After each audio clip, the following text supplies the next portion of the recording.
All right, Global Issues and Trends class. This is your lecture for Thursday, August 24th. So we just went through globalization. Man, I had a blast talking about that. You guys did fantastic. Thank you for participating, for engaging in the class, and I hope you're learning something in the process, especially its impact upon religion and how it's going to continue to be an impact as we seek to make God's name known among all peoples, among the globe, among all nations.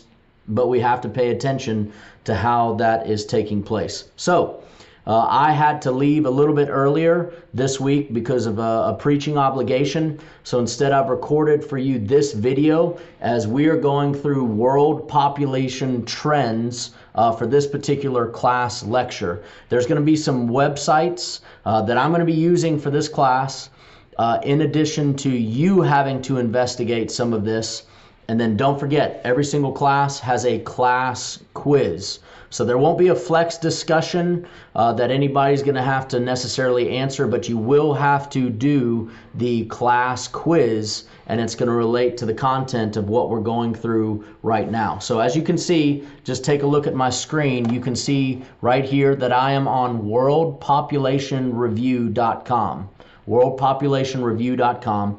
It's giving us a little bit of insight into the population of the world today. As of right now, you see that estimate, 2023, we have pipped past 8 billion people on this planet. That's amazing. That's incredible. And here are the countries at the top. Here's the countries at the top, and number one, the ranking for number one is India. It's always been, I guess, China. I guess China and India have been neck and neck. But for this particular website, and I do really believe it's factual, that India is at the top at 1.43 billion people. As you see over here, look at my cursor, go over here, percentage of world population, that means it's 17.85% of the world is from, or at least lives in, the country of India. So take a look at its area. This 3.3 I'm unsure exactly what that metric is for. Maybe some of you can comment to me later as to what that might mean. But look at the density. In other words, we're seeing that there's 481 people per square kilometer. So that's rather dense when you consider, look down here at the United States. Anybody who's been to Kansas, North Dakota, or in the middle of nowhere, Mississippi, you can see exactly why we have this kind of number. We're all the way down to 37 individuals per square kilometer. So you can see it's rather dense in places like India, also in Pakistan, and you can see creeping up as well, Nigeria too.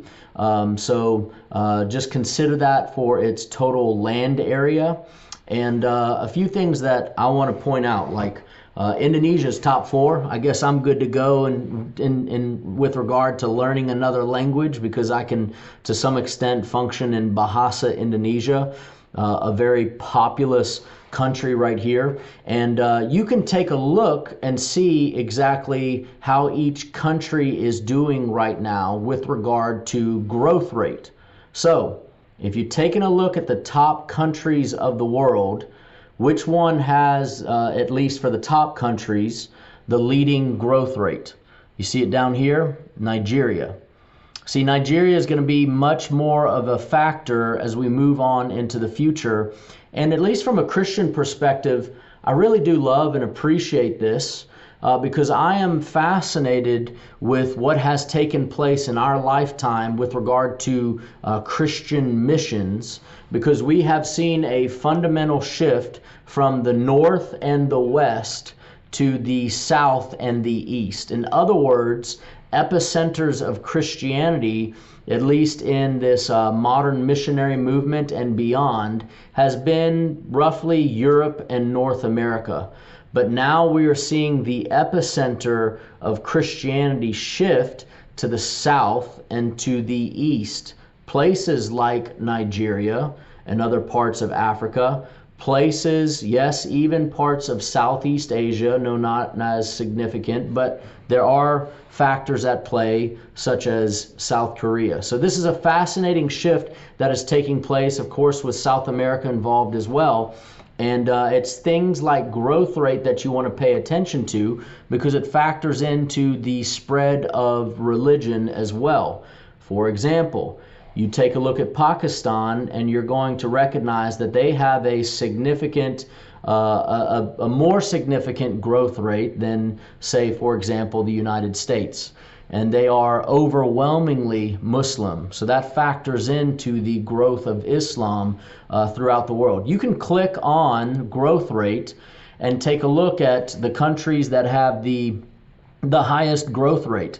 So we're looking at the top right now for this website, Syria, and I found that fascinating, considering the fact that Syria has been war-torn, and it has been a place of major devastation.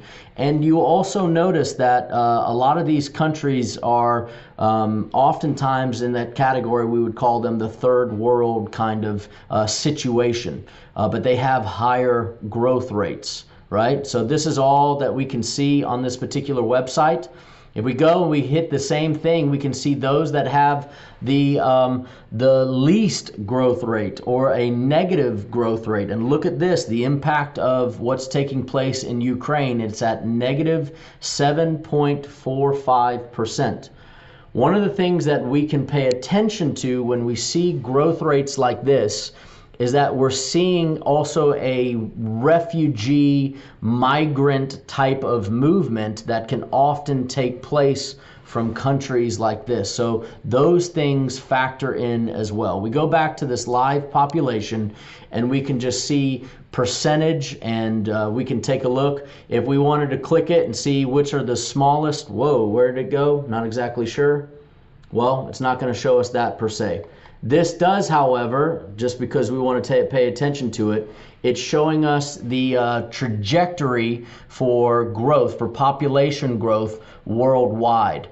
I want to really dive into this a little bit and maybe look at it or talk about it for just a little bit with regard to this population growth, because it is looking like it's going to get crazy. 2080, if I get to 2080, I will be 98 years old, but we will be at 10.4 billion.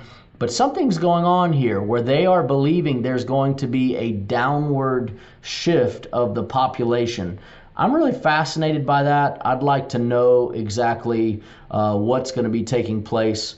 If we look just right here and we go 2030, by the end of the this particular decade, you can see that we're projected to be at 8.5 billion. So I'm not exactly sure where everything else went, but there is so much that you can take a look at with regard to this particular website. In fact, I will have some questions related to you investigating these things on this website. For some reason, it's popping back up. There we go. It goes away. Let's take a look right here. All right, China, it's saying China was in 2022 the top with regard to population. Yeah, I was wanting to look at some of the lower ones, but oh well, we won't do that for right now. So that's one particular website that I want us to take a look at for world population trends. I think this would have been a little bit different if we were doing this live, but I want you to use this opportunity to investigate this so that you can answer the class quiz. Look at that for yourself. The next thing that I want us to see, is this is from the United Nations.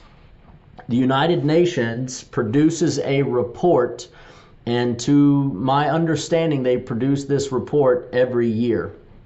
So this is the Department of Economic and Social Affairs that produced this World Population Prospects for 2022. If you take a look at this one, you can see that it is a little bit more long in its teeth. So you've got a lot of things that are taking place here. So I want to encourage you to have a look at this, but most importantly, and I'll put the link for you to look at these key messages is this summary of results for world population in 2022. All right, so take a look at this. 10 key messages. What I want to do right now is I want to read at least what we see in purple. It is your responsibility to read the paragraphs that are in between, and then you're going to have some questions that you need to answer for your class quiz in light of this summary of results. Okay, so let's check this out and have a little fascination with it in the process. Number one, all right, the world's population continues to grow, but the pace of growth is slowing down. So that's a question that I had for that other website. They are going to address it just a little bit right there. So read that paragraph to understand how the pace of growth is starting to slow down. Number two, policies aimed at reducing fertility would have little immediate impact on the pace of global growth. Read about that to understand reducing fertility. Policies aimed at reducing fertility. Number three, rapid population growth is both a cause and a consequence of slow progress in development. Number four, while life expectancy continues to increase globally, large disparities remain. So I believe that they're talking about ways in which some aspects, life expectancy is doing well in certain parts of the world, certain countries, but not so with everyone. Number five, let's take a look at number five. A rising share of population in the working ages can help boost economic growth per capita. All right, so take a look at that. See if you can make sense of it for number five. Number six, the population of older persons is increasing both in numbers and as a share of the total. Number seven, more and more countries have begun to experience population decline. So there's a lot of countries that are experiencing population decline. Why is that? All right, what about number eight? International migration is having important impacts on population trends for some countries. I hope I showed you some proof of that, at least with Ukraine and what's taking place there. The migrant, the refugee crisis, the results of the war. So take a look at that. Number nine, the COVID-19 pandemic has affected all three components of population change. So you want to read that paragraph, number 9, to understand what are the three components that they are referencing with regard to population change. And then number 10 right here, population data provide critical information for use in development planning. All right, so there's a lot of other stuff that we could have addressed and talked about here, but I want you to spend some time with one of the questions that we're going to have for your particular class quiz, and I need to see sincerity and not some sort of baloney fluff with regard to your answer.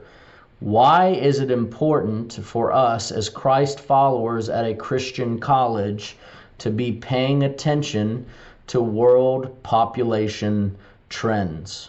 Why does this matter? What should we be thinking about it? And more importantly, is it having any impact for us, the big picture, what's taking place in the world, on the way in which we function locally? You know, I love putting my head down and focusing in on the context that God's given me.